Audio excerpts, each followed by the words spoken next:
नमस्कार, एग्रीमीटर में आप सभी का स्वागत है। मैं हूं विपुल सिंह। आज के एग्रीमीटर में हम बात करने वाले हैं हल्दी और जीरे को लेकर के, और इस विशेष बातचीत में हमारे साथ जुड़ रहे हैं पृथ्वी फिनमार्ट के डायरेक्टर और कम्युनिटी करेंसी के research head Manoj Kumar Jain ji. Manoj sir, बहुत बहुत स्वागत आपका आज की इस विशेष चर्चा का हिस्सा बनने के लिए। नमस्कार विपुल जी। नमस्कार सर। तो सर, सबसे पहले तो ये जानना चाहेंगे, बीते अगर एक महीने की बात करें तो 6% से ज़्यादा का करेक्शन जो है वो हल्दी के अंदर आ चुका है। सवाल अब ये बनता है कि क्या ये जो करेक्शन है वो आगे भी कंटिन्यू रहेगा या फिर आगे चल कर के थोड़ी रिकवरी आएगी? कैसे आउटलुक देख रहे हैं आप हल्दी को लेकर के? विपुल जी, सबसे पहले तो धन्यवाद शो में बुलाने के लिए। जहां तक हल्दी का सवाल है तो पिछले शो में भी हमने साफ तौर पर दर्शकों को ये बताया था कि हल्दी की कीमतें जब तक 13,650 के स्तर को क्रॉस नहीं करेगी वहां मजबूती की संभावनाएं कम है, और डाउन साइड जो हमने 13,200 और 12,800 तक के स्तर आने की संभावना व्यक्त की थी। हमने देखा कि हल्दी की कीमतें 12,000 के स्तर को भी कल के सत्र में ब्रेक करती हुई नजर आई और 12,000 के नीचे एक बार कीमतें फिसली थी। लगातार कीमतों में दबाव जारी है। हम ओवरऑल स्पाइस की बात करें, ना सिर्फ हल्दी, बाकी जो दूसरे मसाले वहां भी दबाव देखने को मिला है। जब हायर यूएस ट्रेड टैरिफ से यहाँ पे एक्सपोर्ट डिमांड को लेकर के एक चिंता का माहौल बनता हुआ नजर आया, और उसके चलते हम देख रहे हैं कि कीमतों में यहाँ लगातार दबाव है। तो हमारा मानना है कि 12,000, 11,800 यह हल्दी के लिए शॉर्ट टर्म में एक सपोर्ट रह सकता है। इसलिए अब यहाँ पे फ्रेश शॉर्ट की सलाह तो नहीं रहेगी, लेकिन अगर ऑलरेडी शॉर्ट की पोजीशन है तो एक बार यहाँ मुनाफा वसूली करके बाहर निकलना चाहिए। शॉर्ट टर्म में कंसोलिडेशन अब कीमतों में यहाँ से देखने को मिल सकता है। जी, अब सर सवाल यहाँ पर आ रहा है कि अप्रैल से लेकर के जून के बीच की अगर हम बात करें तो एक्सपोर्ट हमने देखा कि 3% के आसपास जो है वो बढ़ता हुआ दिखाई दिया। हालांकि मंथली बेसिस पे इसमें थोड़ी सी करेक्शन देखने को मिला है, थोड़ी कमी देखने को मिली है। आगे चल करके एक्सपोर्ट का मार्केट कैसे देख रहे हैं आप? देखिए, यहाँ पे एक्सपोर्ट में थोड़ा सुधार जरूर है, क्योंकि हम देख रहे हैं कि जो बांग्लादेश में हमने पॉलिटिकल अनस्टेबिलिटी देखी थी, उसके चलते कयास लगाए जा रहे थे कि हल्दी का जो एक्सपोर्ट है उसमें बड़ी गिरावट देखने को मिलेगी। लेकिन वहां पे दूसरे जो मार्केट है वो ओपन होते हुए नजर आए, तो वहां पे एक हम कह सकते हैं कि रीजनेबल जो बढ़त है वो एक्सपोर्ट में देखने को मिली है। लेकिन अब यहाँ पे थोड़ा सा जिस तरह से हायर टैरिफ को लेकर के चिंता बनी हुई है, तो उसके चलते थोड़ा सा कयास लगाए जा रहे हैं कि आने वाले समय में एक्सपोर्ट जो है थोड़े प्रभावित हो सकते हैं। लेकिन कहीं ना कहीं यहाँ पे डोमेस्टिक डिमांड जो है वो बेहतर रहेगी, क्योंकि जो फेस्टिव सीजन है उसके बाद यहाँ पे मैरिज सीजन स्टार्ट हो जाएंगे, तो उसके चलते यहाँ पे डिमांड तो बेहतर बनी रहेगी। इसीलिए मैंने कहा कि कंसोलिडेशन जो है कीमतों में कुछ समय देखने को मिल सकता है। कंसोलिडेशन कुछ समय तक कीमतों में देखने को मिल सकता है। अब सब सर जरा हल्दी से आगे बढ़ कर के जरा जीरे की भी बात कर लें, और उसके बाद से आखिरी में आपसे जानेंगे कि दोनों में ही क्या स्ट्रेटजी होनी चाहिए। अभी अगर हम देखें तो जीरे की कीमतें में करीब 1.5% के आसपास की मजबूती, तेज़ी देखने को मिली थी। अभी प्राइस आउटलुक क्या दिखाई दे रहा है सर यहाँ पर जीरे को लेकर के? जीरे में विपुल जी हमने एक बड़ी गिरावट देखी थी, उसके बाद हम देख रहे हैं कि यहाँ पे एक अच्छा जो है कंसोलिडेशन होने के बाद कीमतें ग्रेजुअली ऊपर की तरफ आती हुई नजर आई है, और जो हमने कीमतें 18,000 के स्तर के भी नीचे फिसलती हुई देखी थी, वो यहाँ पे अभी 19,000 के स्तर के ऊपर NCDEX में बनी हुई है। तो हमारा मानना है कि जीरे में यहाँ बहुत ज्यादा गिरावट की संभावना कम रहेगी, क्योंकि आगे जो सीजन है वो डिमांड की रहेगी, और जो पैनिक एक आना था मार्केट में वो आ चुका है। तो कहीं ना कहीं अब ये लगता है कि यहाँ पे डाउन साइड जो है वो लिमिटेड लगती है।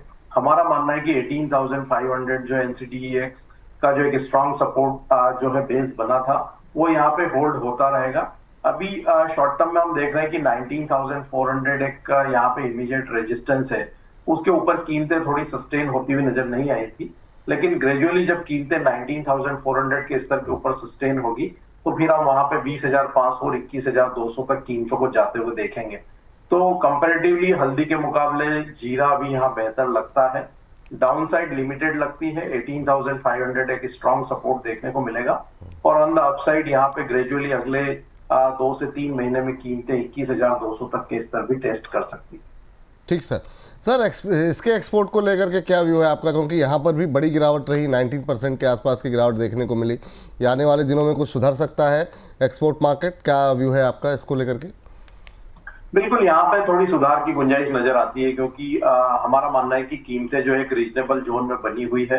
और यहाँ पे प्रीवियस जो 2-3 जो सालों की अगर हम बात करें तो वहां पे काफी बढ़त कीमतों में देखने को मिली थी, उसके चलते एक्सपोर्ट जो है वो प्रभावित हुआ था। और जो स्टॉकिस्ट है वो अभी हम कह सकते हैं कि पाइपलाइन जो है वो खाली बनी हुई है।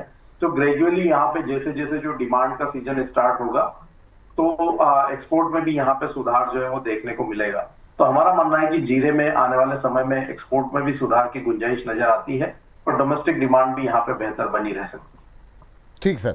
अब सर आज की ट्रेडिंग कॉल आपसे जाने उससे पहले जानना चाहेंगे कि इन दोनों को लेकर के अभी आप जो ट्रेडर्स हैं उनको क्या सलाह देंगे, जीरे को लेकर के और हल्दी को लेकर के, और अगर यहाँ पे कहीं खरीदारी करनी हो तो ज़्यादा बेटर अपॉर्चुनिटी कहाँ दिखाई दे रही है? देखिए, हल्दी में तो यहाँ पे मेरा मानना है कि एक कंसोलिडेशन जो है वो देखने को मिल सकता है। रेंज जो है वो 11,800 से 12,800 की रह सकती है शॉर्ट टर्म में। तो अभी यहाँ पे कोई ट्रेडिंग की रणनीति नहीं रहेगी। जी। लेकिन जीरा हाँ बिल्कुल यहाँ पे एक निचले स्तरों पर अच्छा बेस बनता हुआ नजर आया है। तो डिप्स में मेरा मानना है कि 19,000 18,800 की रेंज में जीरे में बाइंग की रणनीति बना के चलना चाहिए। 18,500 के नीचे का एक स्टॉप लॉस रखें और ऊपर में शॉर्ट टर्म में 20,500 और थोड़ा सा अगर मीडियम टर्म की बात करें 2 से 3 महीने के लिए तो 21,200 तक के लक्ष्य भी वहां लेकर के चल सकते हैं। ठीक सर, तो 21,200 तक के टारगेट जीरे में देखने को मिल सकते हैं। अभी हल्दी में ट्रेड करना थोड़ा सा अवॉइड करें, वो ज़्यादा बेहतर रहेगा।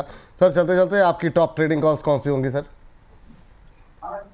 विपुल जी, यहाँ पे कैस्टर सीड में हमने पिछले कुछ सेशंस में अच्छी गिरावट देखी और अब हम देख रहे हैं कि 6500 के जो स्तर है यहाँ पे कैस्टर सीड का जो सितंबर वायदा वो होल्ड करता हुआ नजर आ रहा है। तो थोड़ा सा अगर डिप मिलता है 6,550 के आसपास तो बाय कर सकते हैं 6,515 के स्टॉप लॉस से, और टारगेट वहां पे 6,620 के रहेंगे। दूसरी पीक जो रहेगी वो कॉटन सीड ऑयल केक में रहेगी। यहाँ पे भी एक अच्छा हमने रनअप देखा था और कीमतें ऊपरी लेवल से कुछ मुनाफा वसूली के बाद फिर एक बार 3,400 के आसपास कंसोलिडेट होती हुई दिख रही है। तो सितंबर वायदा में 3,400 के स्तर पर इंट्राडे में बाय कर सकते हैं। 3,374 का एक स्टॉप लॉस रहेगा और टारगेट यहाँ पे 3,455 तक के रहेगा। चलिए, टारगेट 3,455, स्टॉप लॉस 3,374 का रहेगा। कॉटन सीड ऑयल केक में सितंबर फ्यूचर प्लस करने की सलाह है। दूसरी कंपनी भी माफ़ कीजिएगा, दूसरी कमोडिटी भी लेकर के आ जाइए। वहाँ पर कैस्टर सीड में खरीदारी की सलाह दी गई है। 6,550 के आसपास सितंबर फ्यूचर प्लस करिए। 6,620 6,820 के टक्स के लिए स्टॉप लॉस एक सजेस्ट किया गया है 6,515 का, उसको अवश्य फॉलो कीजिए। सर बहुत बहुत शुक्रिया, धन्यवाद आपका आज की इस चर्चा में जुड़ने के लिए। कोई डिस्क्लोजर आपकी तरफ से? जो भी कमोडिटीज हमने डिस्कस की है उसमें मेरी कोई व्यक्तिगत पोजीशन नहीं है। हमारे क्लाइंट्स की पोजीशन इनमें हो सकती है। कोई भी रणनीति ट्रेडर या निवेशक बनाते हैं तो उनको अपने वित्तीय सलाहकार की सलाह से ही बनाना चाहिए। बहुत बहुत शुक्रिया, बहुत बहुत धन्यवाद सर आज की इस विशेष चर्चा में जुड़ने के लिए, अपना समय देने के लिए बहुत बहुत धन्यवाद। Thank you. तो आज के कार्यक्रम को यहीं पर समाप्त करते हैं। आपको हमारा प्रोग्राम कैसा लग रहा है एग्री कमोडिटीज़ पे, और कुछ अगर आपको अपडेट चाहिए और कोई जानकारी चाहिए तो हमें कमेंट बॉक्स में जाकर के बताएं। अपनी सुझाव, अपनी टिप्पणियां लगातार हमें भेजते रहें। मुझको फिलहाल के लिए इजाज़त दें। नमस्कार।